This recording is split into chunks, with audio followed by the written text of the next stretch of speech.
Bonjour à tous et bonne année. Je vous souhaite un maximum d'innovation dans vos vies. Nous allons attaquer cette année avec un mystère que les scientifiques considèrent comme irrésolu jusqu'à présent. Pourquoi l'eau chaude gèle-t-elle plus rapidement que l'eau froide?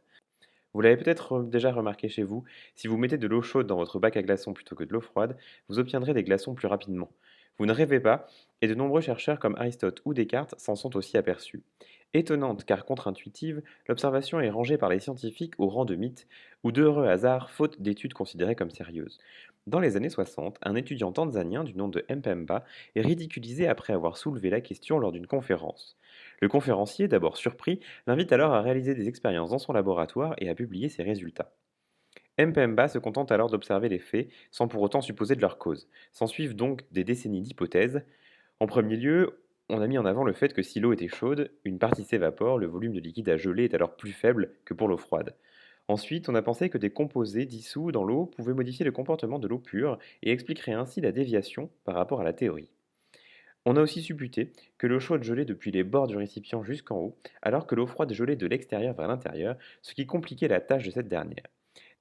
Ces hypothèses n'ont guère convaincu la communauté scientifique et les chercheurs cherchent toujours. Il y a encore quelques mois, des scientifiques chinois ont publié une étude sur ce que l'on a appelé l'effet Mpemba. C'est dire si le mystère passionne. Cette étude part du principe que les molécules d'eau interagissent beaucoup entre elles. Elles le font principalement via des liaisons hydrogènes.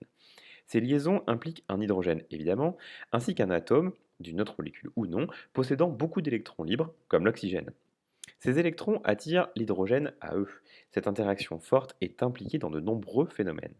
Nos chercheurs chinois partent donc du principe qu'entre l'eau chaude et l'eau froide, les liaisons hydrogènes se font différemment et que donc l'énergie nécessaire pour refroidir l'un ou l'autre des liquides est différente, impliquant alors des temps de solidification différents.